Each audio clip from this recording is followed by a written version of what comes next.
چې کم سړی 5 وخته لمونځ په پابندي سره کوي الله پاک 5 انعام ورکوي چې پر دا سړي باندې به د قبر عذاب نه راځي. اوس موږ لا قبر لره به ورځو که به نه ورځو؟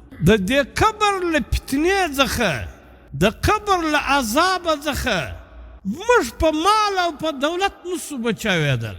د قبر له عذابه څخه موږ په خپل نسب ځان نسو بچاولی چې زه د ډېر اعلی نسب خاوند یم.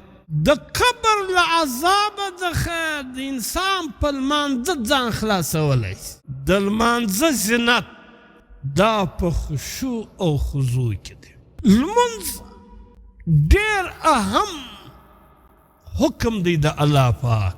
الله پاک په یو آیات کې فرمایي قد افلح المؤمنون، په تحقیق سره فلاح حاصل لکه مؤمنانو چې دوی لمونځونه په خشعت سره کوي. دا لمونځ دا د مؤمن دپاره فلاح ده.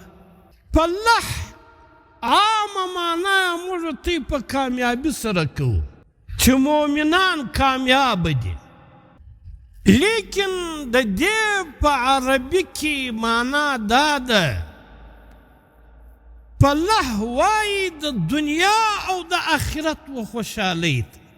د دنیا او د آخرت و خوشحالۍ ته که یو سړی غواړي چې زما د دنیا زندگی هم د خوشحالۍ زندگی او د مرګ بعد هم زما زندگی د خوشحالۍ زندگی، نو هغه د لمونځ په پابندي سره کوي.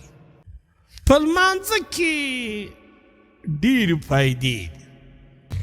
د لمانځه ډېر فواید دي. دا لمونځ د الله پاک سره رابطه ده. د یو سړي چې له احکم الحاکمین سره رابطه یي تعلق یي هغه بیا ناکامه کېدلی شي. او لمونځ هغه ذریعه ده، اهمه ذریعه ده د الله پاک سره د تعلق. علماء کرام لیکي چې کم سړی 5 وخته لمونځ په پابندي سره کوي الله پاک 5 انعام ورکوي. یو انعام دا چې د دا سړي په روزي کې به برکت وي، په رزق کې به برکت وي، د رزق پراخي الله پاک پر راولي. او بله فایده دا ده چې پر دا سړي باندې به د قبر عذاب نه راځي. اوس موږ لا قبر لره به ورځو که به نه ورځو؟ د دې قبر له فتنې څخه د قبر له عذابه څخه موږ په مال او په دولت نسو بچاوېدل. د قبر له عذابه څخه موږ په خپل نسب ځان نسو بچاولی چې زه د ډېر اعلی نسب خاوند یم. د قبر له فتنې څخه موږ په اوده ځان نسو خلاصولی چې زه ډېر لوی وزیر یم، سردار یم، نواب یم. د قبر له عذابه څخه د انسان په لمانځه ځان خلاصولی شي. چې کم سړی لمونځ کوي په پابندي سره کوي، په جماعت سره کوي، دا به د قبر له فتنې څخه محفوظ وي. درېیمه فایده یې دا ده چې لمونځګزاره سړی به پر پل صراط باندې داسې تېرېږي لکه برېښنا. پر دا پل صراط ته زموږ مخ دی که نه دی؟ موږ به پر پل صراط تېرېږو که به نه تېرېږو؟